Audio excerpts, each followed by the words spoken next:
warahmatullahi wabarakatuh.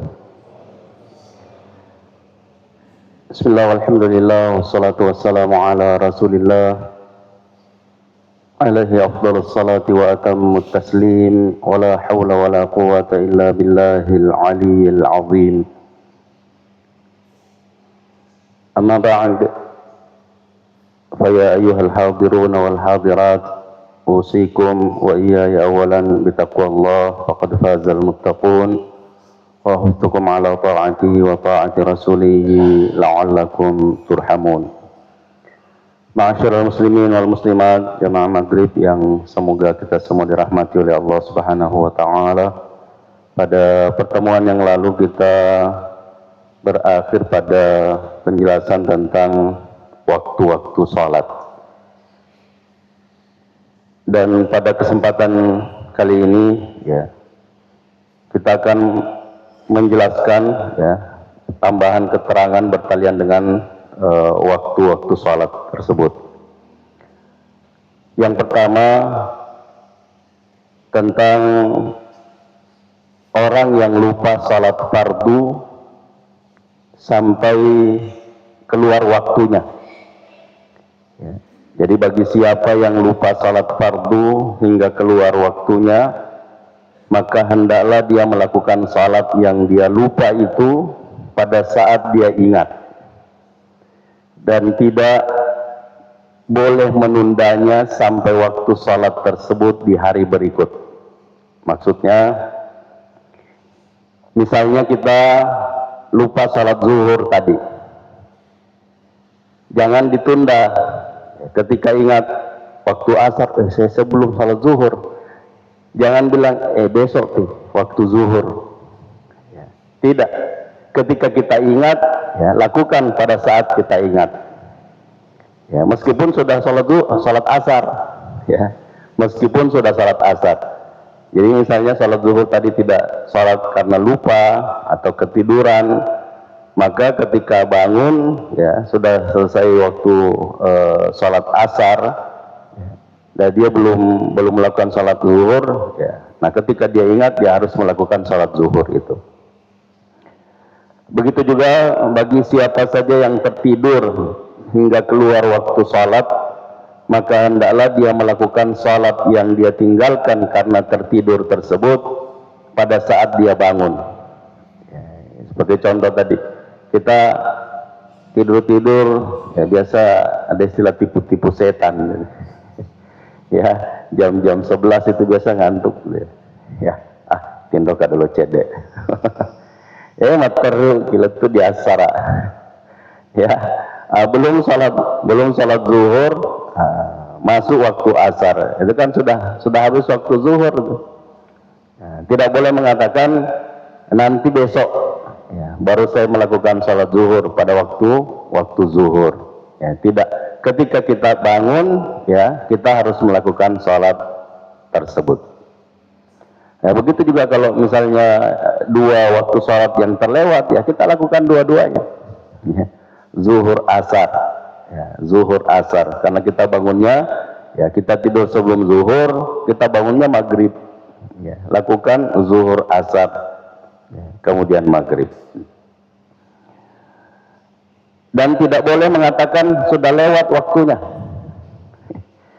Jadi jangan bilang, lalu nih, aja nah. Apalagi kalau ditanya percuma kita melakukannya, percuma melakukannya. Tidak. Yang percuma melakukannya itu kalau dia tahu bahwa sudah masuk waktu, dia tunda, akhirnya lewat. Nah, kalau tertidur, lupa, ma'fu, maka lakukan pada saat ingat atau lakukan pada saat bangun. Dan tidak boleh mengatakan jika kita tidak melakukan salat subuh karena ketiduran sampai keluar waktunya, maka percuma kita melakukan salat sesudahnya. Karena ada juga yang begini nih di masyarakat kita, kode anak sembaja subuh aja, lalu namu pugaw mana ngilainya, percuma. Jadi kode nama sembaja subuh, tadi dia terlambat tidak salat subuh, nah udah tidak salat zuhur, asar sampai isya. Besok lagi dah dimulai. Sena ketiduran lagi. Besok lagi. Astagfirullahaladzim. Tidak, ya.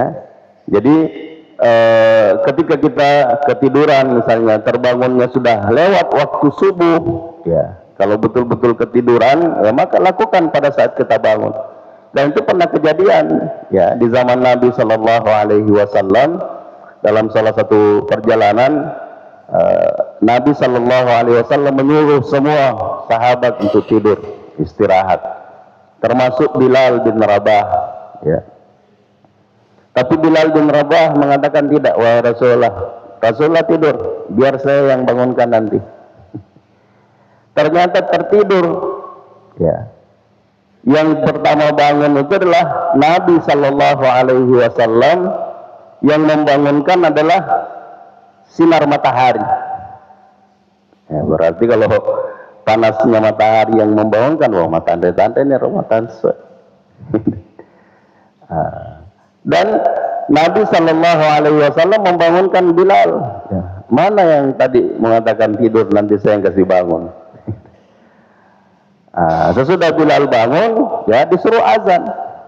Ya, tapi ini tidak boleh kita lakukan di sini. Ya, ketiduran semua. Lalu disuruh azan. Azan apa itu? Jam 10. Ya. Nah, ini dalam perjalanan, ya, perjalanan jihad, ya, Rasulullah Shallallahu Alaihi Wasallam. Nah, karena kecapean semuanya, maka tertidur.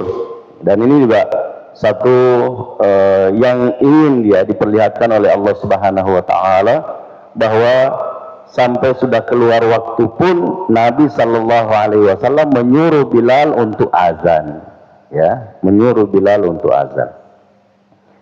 Nah, selanjutnya jemaah sekalian yang semoga kita semua dirahmati oleh Allah Subhanahu Wa Taala, sebagaimana kita ketahui bahwa salat merupakan ibadah yang agung dan mulia, di mana setiap muslim harus mempersiapkan jiwa dan raganya menghadap kepada Allah Subhanahu Wa Taala agar dapat melakukannya dengan baik dan benar.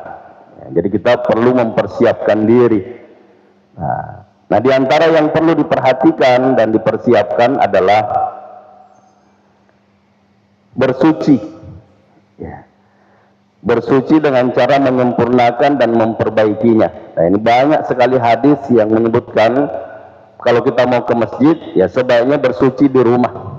Ya, jadi siapa yang bersuci di rumahnya lalu keluar menuju masjid, tidak ada yang membuat dia keluar ke masjid kecuali untuk salat, maka semua langkahnya, ya, kaki kanannya menggugurkan dosa-dosanya, langkah kaki kirinya mengangkat derajatnya, ya, di sisi Allah Subhanahu Wa Taala. Nah, dan kalau masuk masjid, ya, kemudian dia salat dan menunggu sampai salat berjamaah, ya, malaikat mendoakannya, Allahumma gfir lahu, Allahumma arhamhu, ya Allah ampuni dia, ya Allah rahmati dia. Nah, ini yang kurang, ya, diyakini oleh sebahagian besar, ya, masyarakat muslim, sehingga merasa diri biasa-biasa saja kalau terlambat ke masjid, atau nanti di masjid baru bersuci. Jadi biasa kita lihat itu sampai di masjid, ya dia tuh gawai. Gitu, ya. Nah, sehingga kelabakan akhirnya muncul, bisa nih kapang orang tayamum tidak ada air, ya.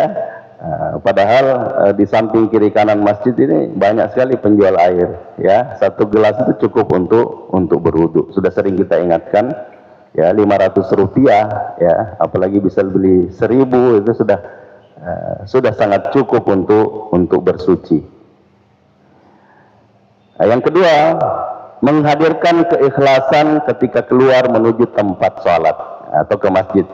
Jadi kita memang dari rumah sudah persiapkan diri, ya, saya mau sholat karena Allah Subhanahu Wa Taala. Jadi bukan karena siapa-siapa, ya, bukan karena siapa-siapa. Nah, yang ketiga, bersegera menuju masjid agar dapat meraih keutamaan menunggu salat, ya, dan dapat bertakbiratul ihram bersama imam. Nah, jadi bersegera, ya, yang dimaksud sini kalau bisa sebelum diazan, ya, seperti yang dilakukan oleh seorang tabi'in, ya, yang sering kita jadikan contoh, ya, bahwa kalau yang kita jadikan ukuran, ya, orang yang tidak salat, maka kita jadi pemenang semua. Ya. Nah, kenapa? Karena yang kita jadikan ukuran adalah orang yang tidak salat, ya. Maka sini ya, apa sempajan kalima kak sesusun lima berjamaah di masjid. Nah, karena yang kita jadikan ukuran orang yang tidak salat, ya. Sehingga kita mengatakan, ya, saya sudah cukup bagus itu, ya, dibanding si fulan ada matahan sempaja. Ya, tidak. Tapi coba kita jadikan ukuran, ya, apalagi yang disebutkan, ya, seorang tabi'in yang menunggu salat hadir ke masjid, ya, kurang lebih 30 atau 40 tahun, ya, sebelum diazan. Nah, ini kalau ini yang kita jadikan ukuran, ya, maka ada beberapa, ya, termasuk yang berbicara barangkali, ya, tidak masuk dalam kategori ini. Ya, karena yang bicara ini mau pilih qamat baru datang. Bahkan biasa waktu qamat masih menunggu di luar. Kenapa? Masih banyak yang jalan.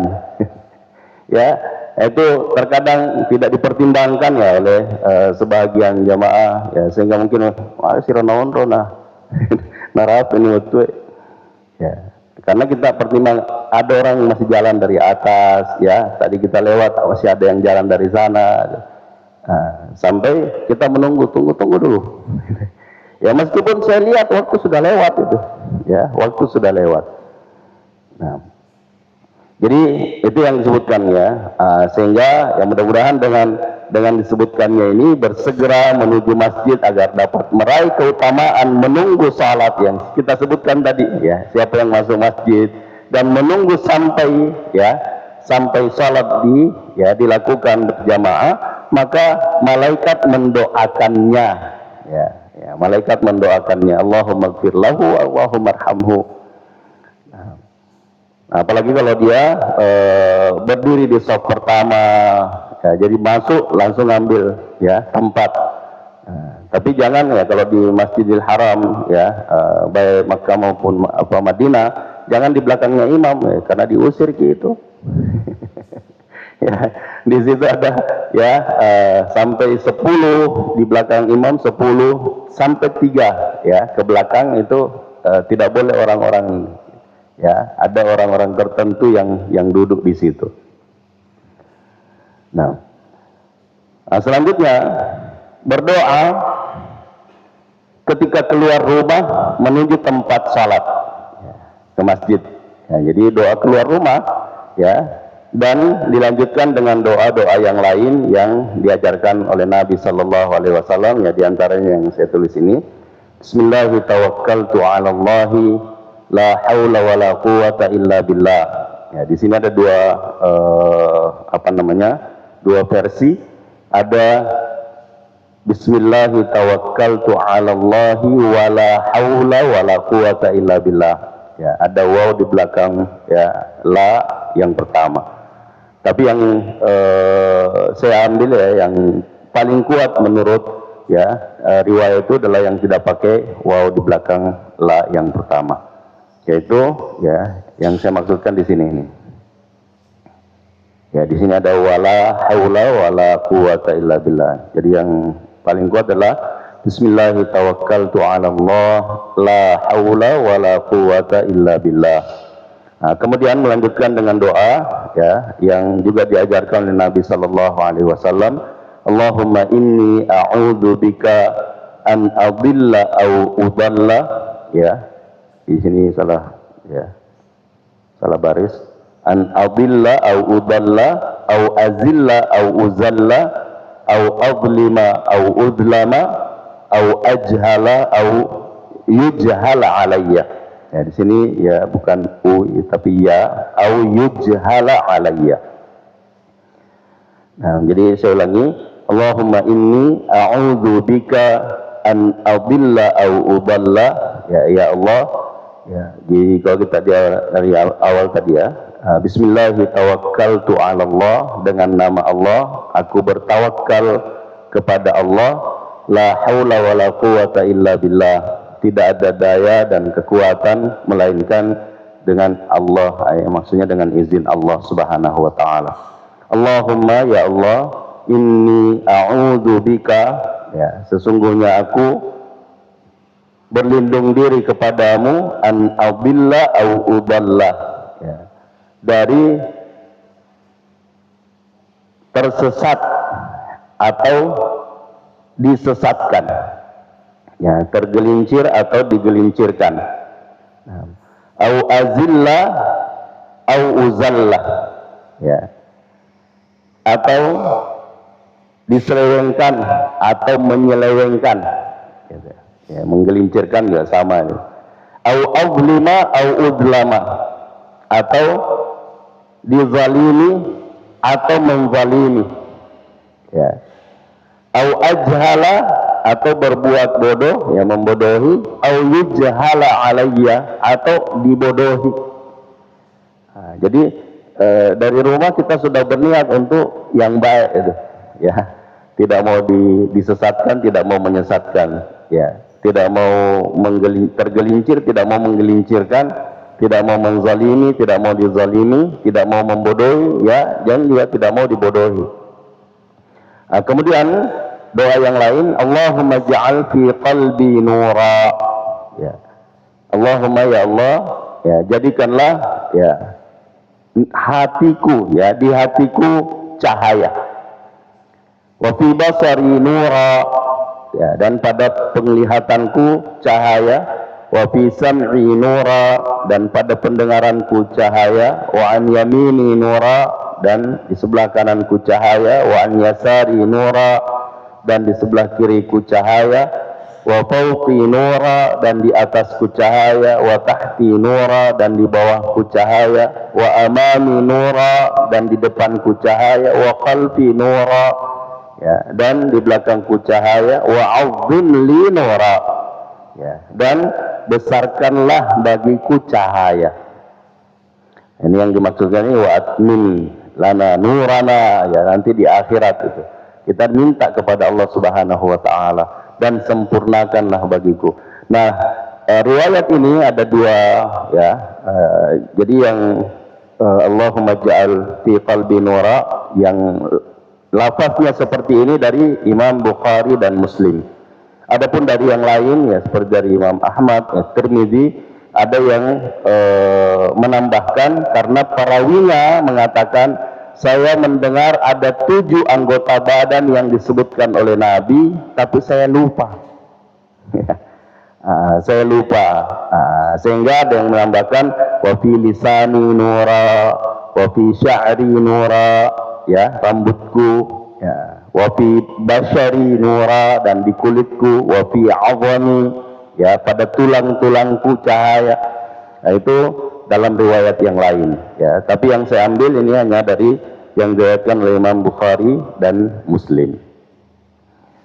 Kemudian selanjutnya, berjalan menuju masjid atau tempat salat dengan tenang, ya, berwibawa dan tidak tergesa-gesa, ya. Jadi ini tentu menjelaskan bahwa kita kalau mau ke masjid, ya, berpakaian yang seperti mau ke pesta, ya. Jadi jalannya dengan tenang, berwibawa, ya, dan tidak tergesa-gesa. Kemudian ketika sampai di masjid, mendahulukan kaki kanan, ya, ketika melangkah masuk masjid, dan membaca doa Bismillah, ya, ada yang menyebutkan dalam riwayatnya, Bismillahirrahmanirrahim, A'udzu billahil azim wa biwajhihil karim wa sultanihil qadim minasyaitonir rajim. Ya, jadi yang memakai basmalah itu, ya, mengambil riwayat yang umum bahwa siapa yang memulai, ya, satu perbuatan dengan bismillah maka diberkahi, ya. Jadi kita setiap kali memulai sesuatu ya awali dengan bismillah. Nah, kemudian A'udzubillahil azim, ini doa yang disebutkan oleh Nabi sallallahu alaihi wasallam yang mendapatkan pengakuan dari setan bahwa siapa yang membaca ini ketika mau masuk masjid maka dia akan terbebas dari godaanku selama itu. Ya, jadi kalau dia baca di subuh maka sepanjang hari tidak dapat godaan. Ya, ini a'udzubillahil azim, ya aku berlindung diri kepada Allah yang Maha Agung, wa biwajhihil karim, dan dengan wajahnya yang mulia, wa sultanihil qadim, dan kekuasaannya yang terdahulu, ya maksudnya yang dari awal, minasyaitonir rajim, dari setan yang terkutuk. Ya. Nah, kemudian menambah Allahumma salli ala Muhammad, ya bersalawat kepada Nabi sallallahu alaihi wasallam, kemudian meminta Allahumma ftahli abwaaba rahmatik, ya Allah bukakanlah bagiku pintu-pintu rahmatmu. Nah, itu yang kita baca ketika kita masuk ya ke masjid. Jadi mendahului dengan melangkahkan kaki kanan ya masuk masjid. Nah, kemudian ketika keluar selesai salat ya kita mendahulukan kaki kiri ketika keluar dari masjid dan berdoa ya. Sebagian meriwayatkan ya memulai lagi dengan ya bismillah, kemudian a'udzubillah, kemudian menambah ya setelah bersalawat Allahumma inni as'aluka min fadlik, ya Allahumma inni as'aluka min fadlik, ya Allah sesungguhnya aku memohon meminta kepadamu ya fadilah, yang dimaksud di sini rezeki, ya. Jadi dalam ayat fa idza qadaytumus salata fantashiru fil ardi wabtaghu min fadlillah, ya, mintalah karunia Allah Subhanahu wa taala. Jadi sini Allahumma inni as'aluka min fadlik, ya Allah sesungguhnya aku memohon atau meminta kepadamu karuniamu. Nah, ini yang kita baca ketika keluar dari masjid setelah sholat. Kemudian ketika sudah masuk masjid ya, hendaknya sholat 2 rakaat sebelum duduk, ya. Jadi dalam riwayat yang diriwayatkan oleh Imam Bukhari ya bahwa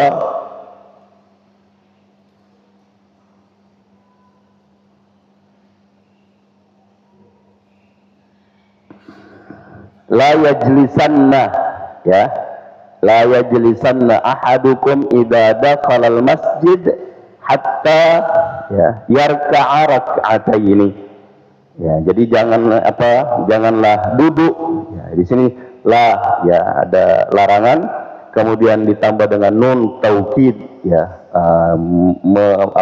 menjelaskan dengan ditegaskannya, ya jangan sekali-kali duduk, ya. Salah seorang di antara kamu kalau dia masuk masjid sebelum salat 2 rakaat, ya sebelum salat 2 rakaat. Nah itu kalau belum dimulai salat, ya. Tapi kalau sudah mulai salat ya tidak ada salat sunnah ya seperti yang kita sebutkan pada pertemuan yang lalu.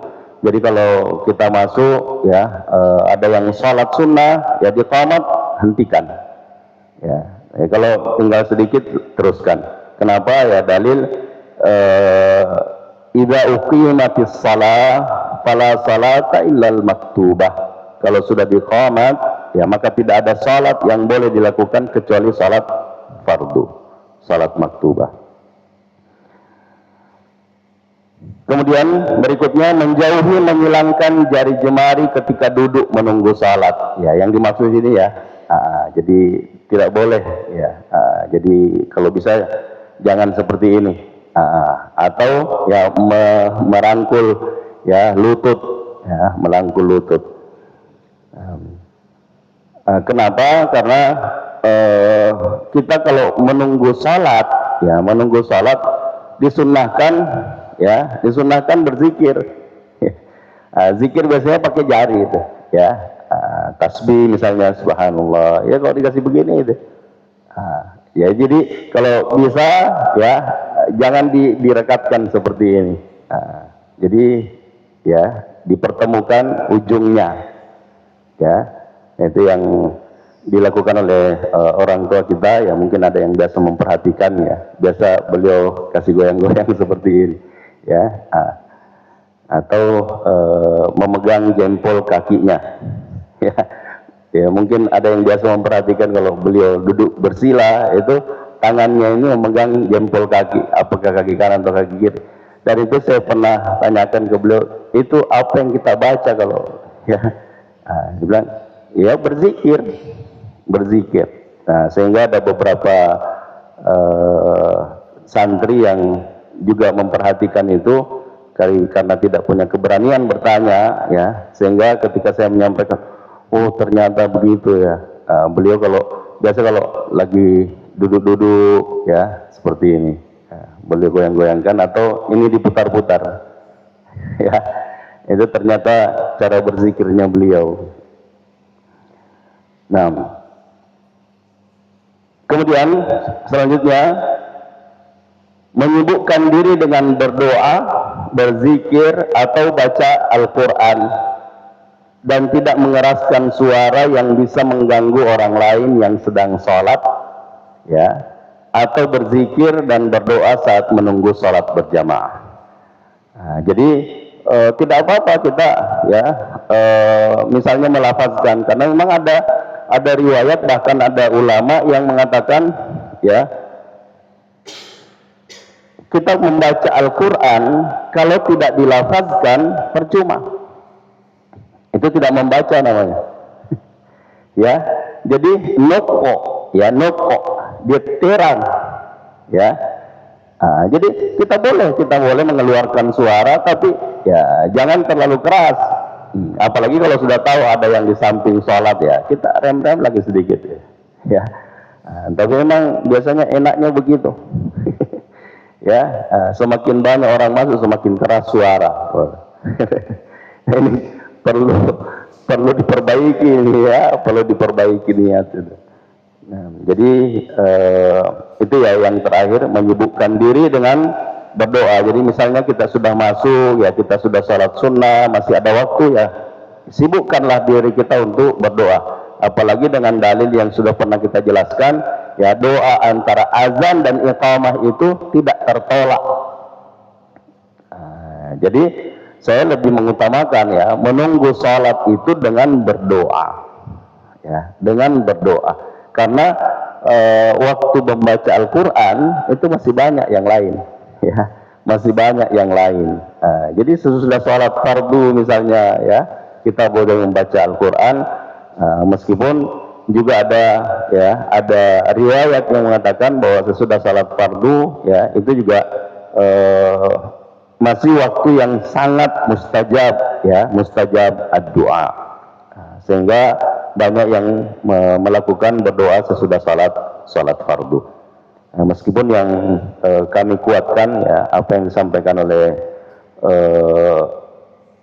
Ibnu Taimiyah ya, mengatakan bahwa saya lebih suka berdoa dalam salat ya daripada di luar salat.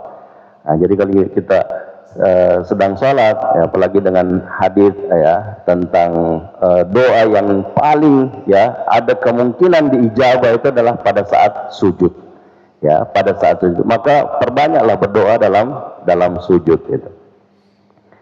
Nah itu yang bisa kita jelaskan pada kesempatan ini. Saya mohon maaf ya waktu lebih 2 menit ya atau 3 ya.